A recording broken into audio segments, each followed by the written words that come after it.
Bom, processo de fervura não tem uma temperatura controlada, é fervura. Em São Paulo a água ferve a mais ou menos 98, 97, por aí assim. Isso quando é água pura. Mas lembrando que nós temos outras substâncias aqui também, então essa temperatura acaba subindo um pouco. Se você tiver o nível do mar, vai ferver a 100. Se você tiver 2.000 metros acima do nível do mar, vai ferver numa temperatura menor, às vezes precisa de panela de pressão, enfim. Só uma informação inútil, mas que funciona. Em São Paulo ferve 98. O que você tem que controlar no processo de fervura? Evaporação. Se você abrir o fogo e evaporar demais, e você vê que está evaporando demais, acrescenta água. Mas, naquela marcação da colher, que a gente marcou de 26, 21, você pode ir controlando a fervura ali para quê? Para em 1 hora evaporar os seus 5 litros. O normal é evaporar 10%. Tá? 10% de evaporação em cima do volume total está muito bom, realmente está muito bom. O que eu recomendo fortemente que vocês façam? Antes de iniciar o processo de fervura, pega o chiller lavado, pelo amor de Deus, coloca dentro do mosto, mas coloca essas duas partes dele virado para onde não passa ninguém. Por quê? Porque se tiver água dentro dele, e na segunda vez que vocês usarem vai ter, quando começar a ferver, ele vai começar a esguichar água. Então é importante que isso aqui fique para trás, para algum lugar que não passe ninguém, porque pode tomar um banho de água quente saindo do chiller, tá? Vou ligar o fogo bem alto e vou começar o processo de fervura. Quando começa o processo de fervura, aí a gente começa a cronometrar o tempo de 1 hora de fervura, que geralmente é o que se usa em receita. Tem receita que usa mais, menos eu acho difícil para um cervejeiro caseiro.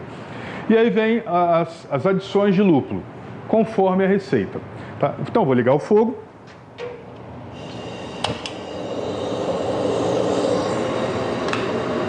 Quando isso começar a ferver, aí a gente volta para colocar os lúpulos. Beleza? Vamos lá? Futuro cervejeiro. Quando a água está quase fervendo, quando o seu líquido está quase fervendo, começa a se formar aqui em cima uma camada bem espessa e suja de espuma, antes da fervura. Isso aqui é proteína coagulada. É bacana você tirar isso daqui. Por quê? Porque isso vai deixar a sua cerveja um pouco mais clarinha e com menos proteína. Vai evitar que ela fique turva lá na frente com uma coisa chamada chill raising, enfim. Mas, se você tem a possibilidade de, com a escumadeira, tirar essa primeira camada, retire.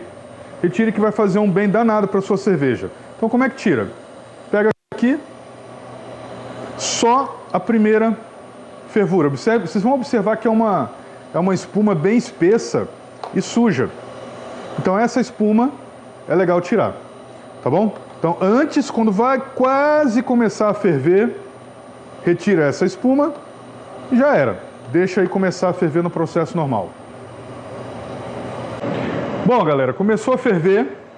Vocês vão ver aqui a imagem da fervura, tá uma fervura bem intensa. Então eu vou controlar essa fervura para evaporar aqueles 5 litros em 1 hora.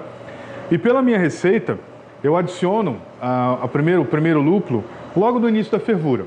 Então, quando começar a ferver, solta o cronômetro de 1 hora e fala na receita, nessa que eu estou fazendo, que é pela quantidade de lúpulo, é uma IPA, que vão 2 adições de lúpulo, vai uma agora e uma no final da fervura. Então, soltei o cronômetro, está contando 1 hora, vou adicionar o lúpulo. Uma coisa que é importante vocês observarem é o seguinte: quando vocês adicionam o lúpulo, esse líquido está estável, ele está fervendo.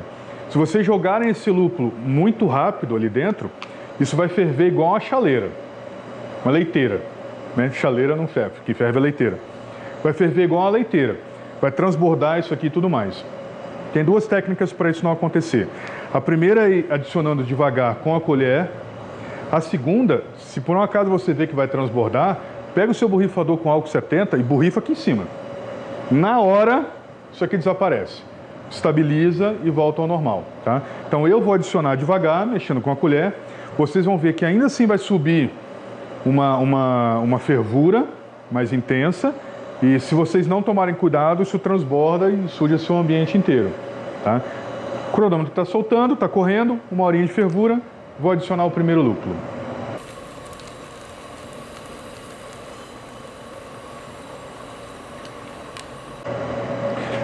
Fala galera, ó, chegou 1 hora de fervura, vou adicionar o segundo lúpulo, e nisso que eu vou adicionar o segundo lúpulo, a gente vai ver o nível da panela com 1 hora de fervura, cravou nos 21 litros certinho, e vamos lá adicionar? Vamos ver?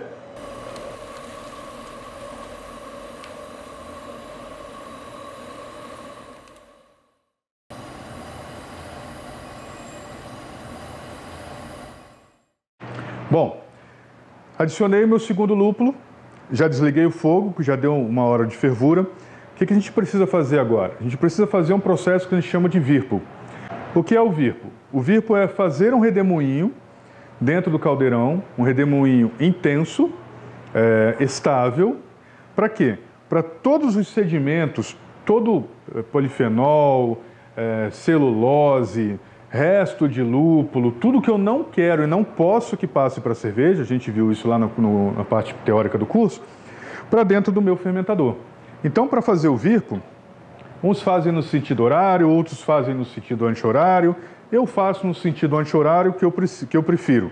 Também comentei isso lá no curso. Então, para fazer o virpo, é muito tranquilo. Realmente, é só fazer o redemoinho, começa devagar e vai aumentando a velocidade. Quando você vê que o redemoinho está intenso e estável, aí você tira a colher. Vamos lá chegar mais um pouquinho aqui.